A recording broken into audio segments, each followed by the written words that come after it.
Dear students, welcome to the course of genetics, basic genetics. I am Richa Arya, your course teacher for this unit 7. We are discussing the gene mapping on eukaryotic chromosome, and this is our 4th lecture in the series.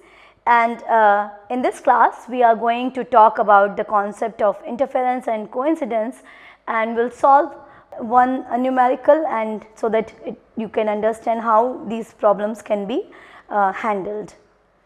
So again, as I said earlier, the reminder for the previous class, just so that we are on the same page, and it is very much in continuation to what we have learned in the last class. So if you have not completed that, I encourage you to finish that, do the activity, and definitely ask the questions if you have any, because this is really in connection. If you could not follow the concept before, it will be difficult for you to follow the concept in this class. So the key takeaways from the last lectures that we have for this class, I have listed them here. It is very important for all the students to go through all the class in a systematic way, because they are in a way connected with each other. And so this class, we are taking the same example that we have discussed in our last class. And so to understand the concept in this class, it is important that you learn about the 2-point cross, 3-point cross, test cross, as well as the recombination frequencies, how to calculate them. So this is just to remind you what we have already learned so far. We learned how to calculate the recombination frequency. So recombination frequency is the total number of recombinants divided by total number of progeny, and then to get it in percentage, we multiply with 100. We did talk that most accurate maps come from closely linked loci, because they are single crossover. If there are multiple crossover, then that affects the number of recombinants that we get, right. So it is always good that we try to map the genes that are close to each other. If the recombination frequencies are coming to bigger value, then we may need to find some other gene which may be closely associated to the genes that we are trying to map. So we already discussed it in last class. And again, just to emphasize, I made it highlighted that double crossovers can distort the distance estimates. We will talk about it in this class as well. So it is important to pay attention to this particular point. So linkage maps show position, not exact chromosomal location of genes. We really don't know at what location on the chromosome they are present. We are talking in relation to each other where they are, right. So again, this is a concept that you should remember, that by using this distance, right, the recombination frequency, we said that we can tell how far two genes are situated from one another, right. What I am trying to add now, using this recombination frequency or this value that we have, we can also be able to understand what are the expected frequency of the recombinant to be produced, right. So just to help you go through this concept slowly, just I am reading it from your screen, that map distance give us information about the physical distance as well as proportion of recombinant and non-recombinant gamete. You will see it when I will show you with an example. So, but for now, if we see this 11 map unit distance between the two genes, what more we are also seeing?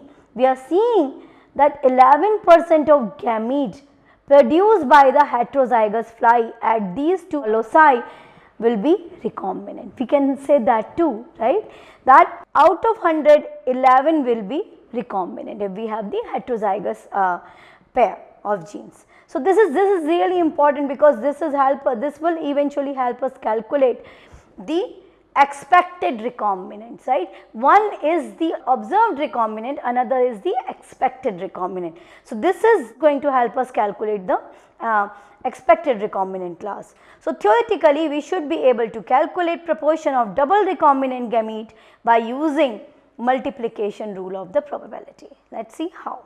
So multiplication rule, you already know, we discussed it in our first class.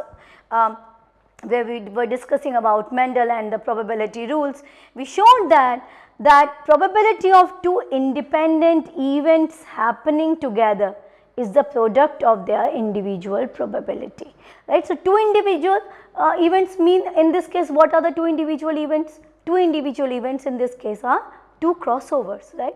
One crossover happening at one place, we assume that it is not going to affect the other crossover, and so let's test that possibility, right. So, let us look at our example once again and see what more we can do with the same example we discussed in our previous class, where what we did, we used the same example for the 3-point test cross mapping, and we have these Drosophila combination for 3 genes, and these are their progeny that we received in different various combinations, and we calculated the distance between the three genes based on the recombination frequency. This is all we have done in the last class.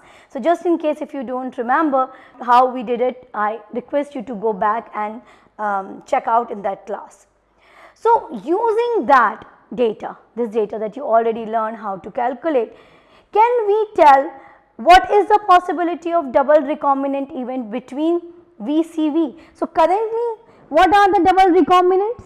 These are the DCOs, right. So, these are our observed. What we want to know? Expected. So, if we want to do that, what we will do? We will multiply by the recombination frequency of this with the recombination frequency of that. So, VCT with VCV. So, when we multiply VCT with VCV, we get 0.84%, right. So, this is the proportion. So, if we multiply this 0.84 to this total number, we will know how much recombinant we are going to expect. So, if you see here, we are supposed to get 12 double crossovers event. So, here the number should be 12, but what we are getting is 8. So, 8 is definitely less than 12. So, the observed is actually less than expected. So, when the observed crossovers, double crossovers are less than the expected, that indicates that what we are assuming, that one crossing over may not be interfering with the other crossing over, may not be a true assumption.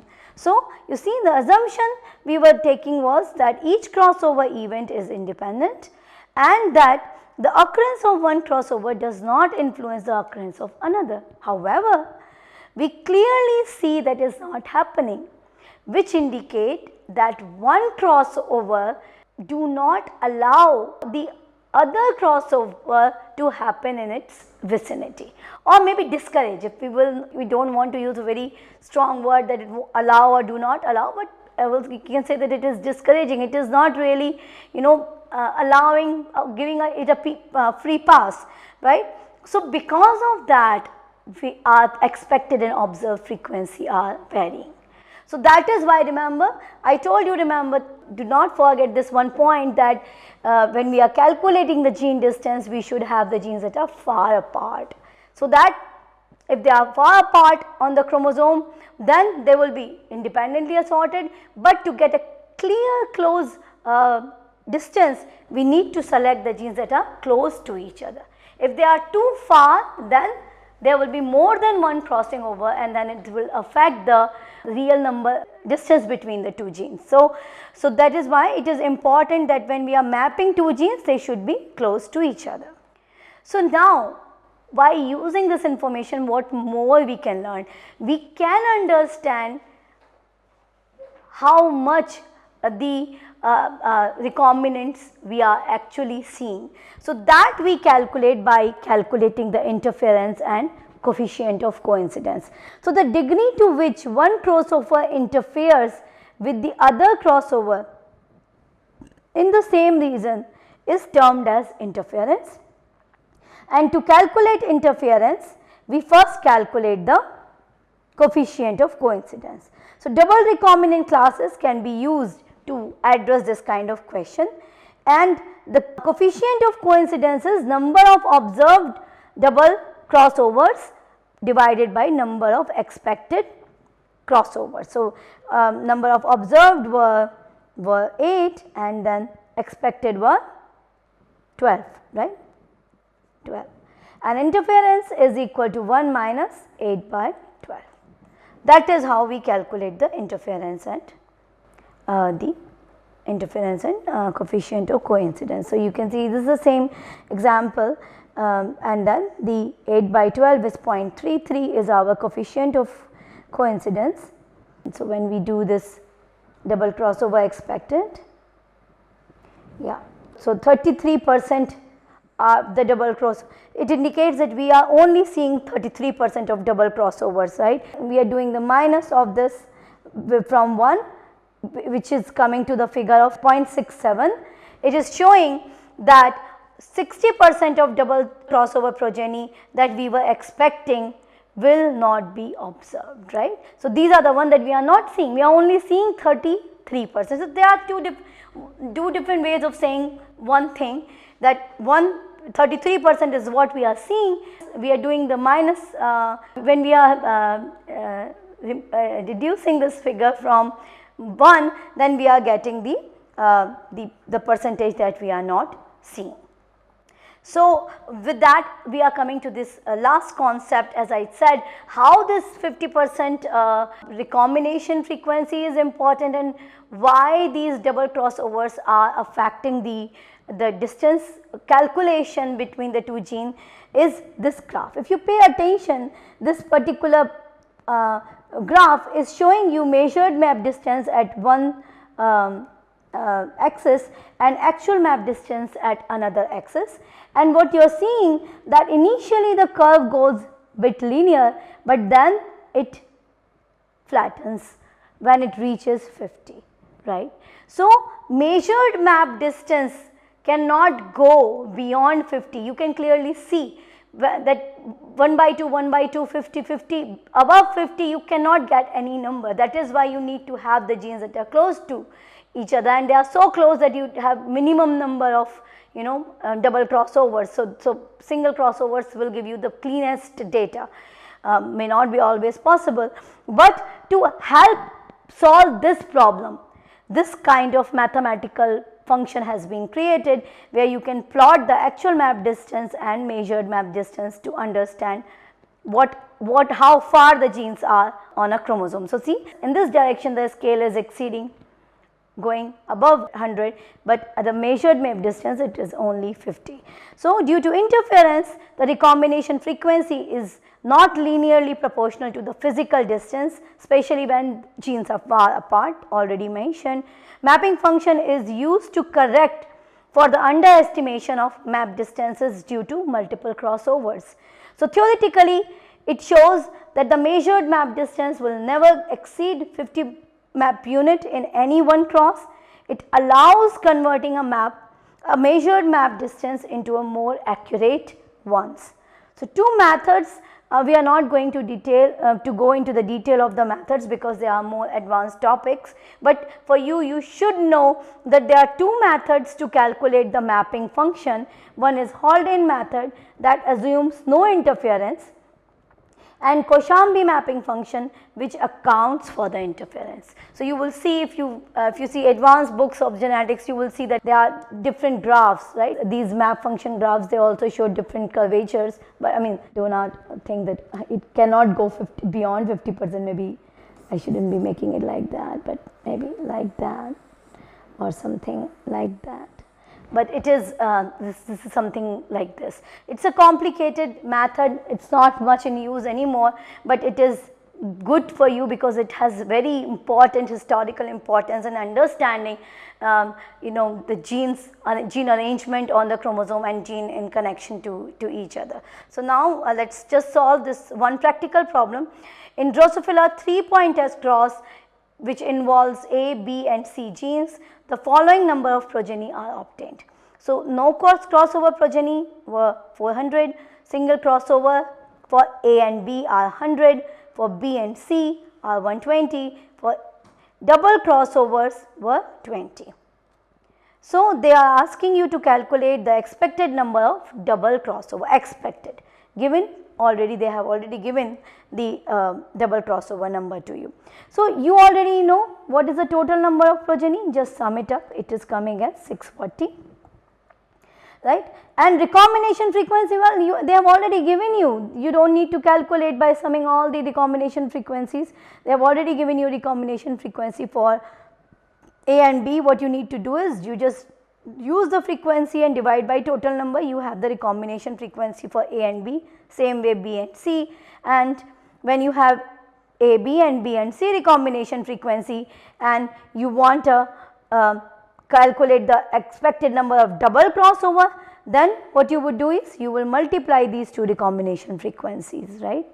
As I just showed you, you multiply the recombination frequency and then multiply it with the number of total progeny. So your expected is 18.75 or your observed were 20. So see, it's little different. I showed you that the genes two crossovers are showing an interference, and that is when you have, you are expecting more and you are getting less, but this is a different example. So the interference you can definitely calculate by dividing observed with expected, you can know the coefficient of coincidence, and when you minus this you will get the interference. So in some cases the interference value can be in minus. I kept this example just so that you do not get, you do not worry too much if in an example given to you the values are coming for interference in minus. In some cases even crossing overs are promoted. So in that case the interference value can come in -2. So with that we will end here. The activity question for you is shown on your screen. I want you to carefully read it so that you can understand the example well and solve it, share your answers with us, and also share if you face any problem in solving the question. We will be happy to help you all. And with that I would like to thank you, and I will see you in the next class.